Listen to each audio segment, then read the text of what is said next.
Hey, this is definitely not a box, and welcome back to Indie Box, Episode 3, where today we talk about Blade Assault. Blade Assault is an action-packed roguelite that takes place in a cyberpunk future where you find Kill, yes, that's his name, imprisoned for some reason, and after a short tutorial section, he gets absolutely mollywopped and sent flying from the Sky City, only to survive with a heavy amount of plot armor. Now he wakes up, joins the resistance, and tries to make his way back to the Sky City to finish what he started, while paying all these people my cold, hard-earned cash just to have a chance at the late game. When it comes to the story department, some roguelikes hit out the park, others don't. Blade Assault is somewhere in the middle. It tells you enough about the story to get you going, gives you enough on the benders, the history of the world, the relationship, just enough for you to know these people and get a sense of who they are, but it leaves you wanting a little more. Not enough to actively ask for it, but just enough to be like, okay, I get it. Now, all of that is fine and good, even great. It's all in service to get you out there killing, shooting, and slashing. Every character in this game has a cutscene when you first hit a boss or a checkpoint. And if you don't really care about them, you can skip them, which is great. But, and this is a but, some of these are surprisingly really good written and funny. I'm looking at you, Jenny. I love you. I absolutely love you. I was out loud laughing with this. I was just laughing at the dialogue of her nonchalant attitude towards this man. Like, this game takes itself seriously at times. Too seriously. And then we have her going like, damn, I don't want to do this. I love the contrast that her character brings in this game. This game is all about the action, so don't expect some giant fanfare type of ending. All you get is a credit and back to the hub. Let's talk presentation before we move to the action. Music.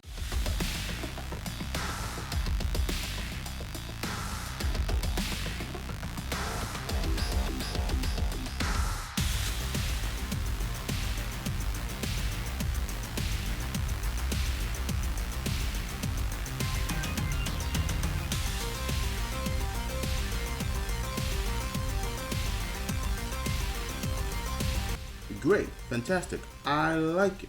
I didn't expect the jazz on occasion, but I enjoy it. I enjoy it a lot.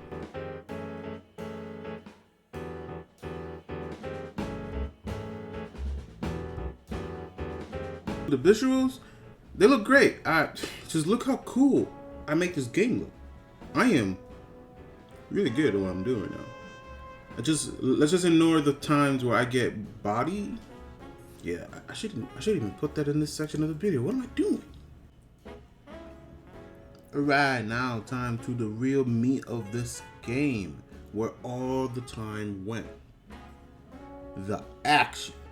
Gameplay in this game is king. You'll be doing jumping, dashing, attacking, and shooting all within seconds. No, really, within seconds. While you're in combat, you have this meter on the side that increases once you activate the final port of the area. I don't know why, but enemies come in and you have to kill them before this thing goes up. Now, you can stop it by being fast, but eventually it will go up, which means the enemies will get increased health, attack, or some special properties, such as barriers, shields, or immunity. This makes the game harder. But I like how the game explains it. It's a threat level. It's your threat level. The game is assessing you as an actual problem and is trying to actively, stop you, which is cool. Now, don't fear. You can lower that nonsense that the game throws at you, but more on that later.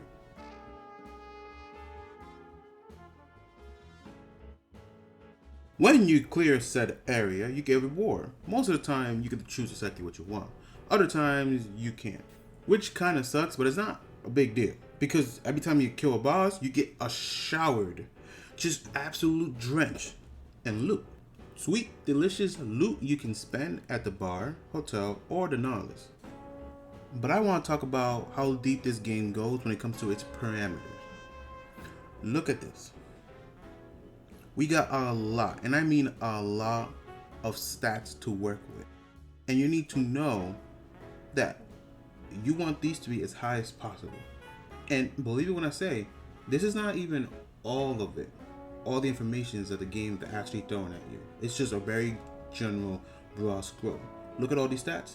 Cool, you want them to go up. You got your HP, your attack, your criticals, your evasion, and lastly, your level. Just play the game and you level up. Now, the reason I went over the stats before the characters was to tell you that the way you increase all of that, all these parameters, is by the chest and whatever it gives you. We got loot from the bottom tier to the top of the legendary tier, and I'm gonna tell you right now, there is so much, and you can get multiples, increasing the effect of this, that you'll be doing this all game. In fact, there is a point in the game where you will never miss a single box. I don't think it's possible to skip a box unless you are actively skipping them. This game gives you too many treasure boxes. It's ridiculous, and I love it because it's always giving you something for your stats, a little bit more help every room. Some room has 2, some room have 3. Most rooms have 1. Let's talk characters. All of them play different enough from each other. I mean, look at them. Then look at him. We all know what's going on here. Beef. Oh, look at that. Beef. Oh, the man's beautiful. I'm sorry. Listen, I'm sorry. I love Terry Crews. I love him everywhere. I love Terry Crews. All right, just, and I see Terry Crews here. That's all I'm saying. All right, that's it. Like, I love this guy. All right. Back to the review. What am I doing? So, again, Kill, yes, that's his name. Our main character, he gets 3 weapons. Why do you ask? I don't know. Just don't ask any questions. He fell from the sky, so I guess that means he earned it. Kill gets the lovely chainsaw blade. If he wasn't an edgelord before, he's an edgelord now. He gets the axe, and he gets the assault rifle. Darcy is the second character, and she uses a katana. Don't let the lack of weapons fool you. She is secretly the best character in the game. This is the extreme bias, by the way. Range options are her gun, and IDK why she uses it. She doesn't need this gun. Oh, right. Kill gets an arm buster or hand buster. That's, you guys gonna put that in right now. Then we got Jenny. She uses a chain sickle. Besides being a ninja, obviously, she can do this. Very impressive. How does that even work? She also is teaching the boys about teamwork. I mean, look at this. She's summoning the squad. If you want to eat, you have to put your work in. And she is also an animal lover. Look at Gyro. Look at him. She trained this man with such love and care. And her range options are the classic kunais. Because, again, she's a ninja. Next, we got more beef. Oh, taste. Proteins. We got protein. Okay, I'm sorry. We got Terry. No, Lord, help me, please. We got Zed. Cool. Okay, so now we got beef. God damn it! Zed. There it is. He got shields and also he punches. He is the bruiser of the squad. He can just outright kill a group of enemy in a few hits.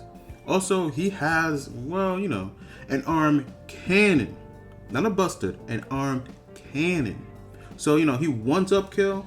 Bigger gun is always better. If you know what I mean. It's for the damage. It's because of the damage.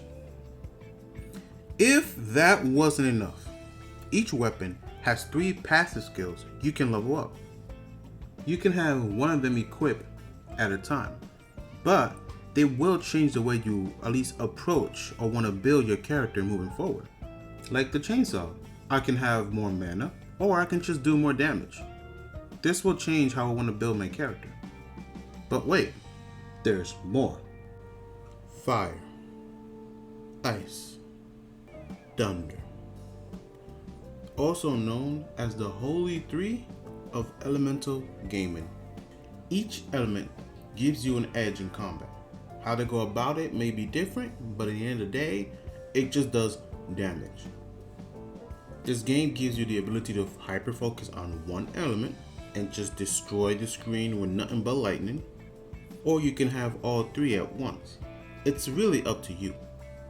Now, the elements themselves do focus on a different aspect of your character. Fire focuses a little bit more on damage, giving you passive straight damage. Ice gives you a little more defense and shields. And thunder gives you crits. The more critical chance you have, the better. If you were to twist my arm and tell me to pick one of the three that is the best, I would just say ice. I mean, freezing the whole screen and nuking them with like executable damage is amazing. And in the later stages of the game, everything needs to stop moving. If everything is frozen, everything dies. Now, how do these elemental cores affect your character? This is very important. Well, every character has a basic attack, a skill, a dash, and a range combat option. Let's not forget the hypercore, which is just an ultimate. It's just an ultimate, which there's only 3 of them. I'll complain about that later. There are multiple ways you can apply fire onto your character, their dashes, and to their basic attack, and even their range option. Let's not forget about that. On occasion, you can take a core ability and switch up the element. So if I started with a fire attack and like the ice or even lightning, I can choose to switch my element. So you're not stuck with the choices. You can switch them on occasion. Now, the most important core element upgrade you can get is for your basic attack, your main weapon. First, it starts out pretty nice, pretty cool. Nice, looks nice. And then you read that final upgrade. You read that level 5 upgrade. And you're just like, oh my god, what? That's a lot of damage. And each element has 3 of this for your main weapon. I can get into in depth on this whole system, but I'm gonna just leave you to discover it. Just note that all of this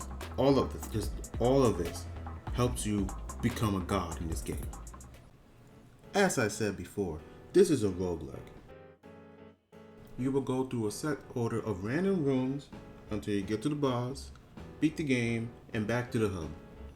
We're going to talk about the Jazz Bar. Arguably the most important spot in the game. Here, only one thing really matters, and that is the barkeep, Armstrong. This man allows you to just become best friends with everyone and get to play as the 3 additional characters. I'm not going to get into all the details of all the shops in the game, but I'll let you know, there's always a place to spend your money. At this point, I'm pretty sure you guys understand by the footage I have been showing you how this game works, how you move, how you play, what you kill. It is safe to assume that I very much like this game. So I'm gonna take my bias and my love for this game off the table and speak about it more critically. First and foremost, this is probably the major point of contention I have about this game, is the level balancing in this game goes out the window rather quick. Now, it can happen all of a sudden and you won't even see it coming unless you're paying attention to this bar right here. If you get 4 different modifiers, maybe even 3 or 2, that's how bad it could be, or 2 back to back, some of these enemies are impossible to kill, or you lose some of your upgrades for no reason other than the game just decided to roll a bad dice. So through no fault of your own, you might be playing a run that you can't win no matter how skilled you are, because the enemies hit too hard, become tanks, or they can do both. That's why he's in this game for, Real can just take these away from you at a cost, and it's always worth the price. Next, it's just a very small thing. We only have 3 specials: ice, fire, and thunder. That doesn't feel like enough. I feel like the fire and ice are very lackluster compared to the show Thunder puts on. Alright, fine, that was a nitpick. I just want more specials, I'm sorry. What's not a nitpick is that this man, Kill, has 3 weapons. Every other character has 1. But there's 4 weapon slots. This implies that everybody is missing a weapon. Even the guy that has 3, he's missing 1 and the rest are missing 3. It's just to see that none of these characters have at least 1 weapon added to them, or at least the second girl, Darcy. If you're not gonna do that, fine, but I don't know, it's just, that was the precedent that was set with Kill, and it just feels weird not to get that for the rest of the characters. The next one affects combat and how you approach it. No air combos. I mean, I get the gun doesn't do it, but like, no air combos. So now combat goes from this beautiful show to me just jumping and shooting, or jumping and slashing. This kills all momentum, especially when the enemies get tanky as all hell. And that's where I want to end this video. Not on a negative note. This game is fantastic. There's a reason why I put so much hours into this. How much did I put? Let me check. There's a reason why I put that much time in this game. It's fun. There's a strong, solid foundation here. The developers know what they're doing. Devs, if you ever watch this video, which I know it will never happen, but if you ever do, keep working on this game, on this IP. You have gold. All you have to do is polish the shit out of it. Add new areas, add new levels, new monsters, new weapons, add a different element if you want. I don't care. Whatever. Just keep going. The Binding of Isaac made it today to where it's at because it kept going. It kept adding and innovating on itself. Hades is as good as it is because the devs took their time and kept adding and adding everything that they thought was right for the game. Me, a humble box, is telling you right now, you got this. This game can make it. Just keep at it. If I had to rate this game, free from a bias, free from everything, critically, this game is a 7. A strong 7 out of 10. Not because it's average, but because it's not there yet. It's not where it needs to be, or it could be. The potential is there. The potential is very noticeable for anybody who has played this game. So it's a 7 out of 10, could be even a 9 out of 10 one day in the near future. But this has been definitely not a box. Thank you for watching. Don't forget to like, comment, subscribe, ring the bell, and enjoy the gameplay outro. I'll catch you in the next one where things get a bit religious.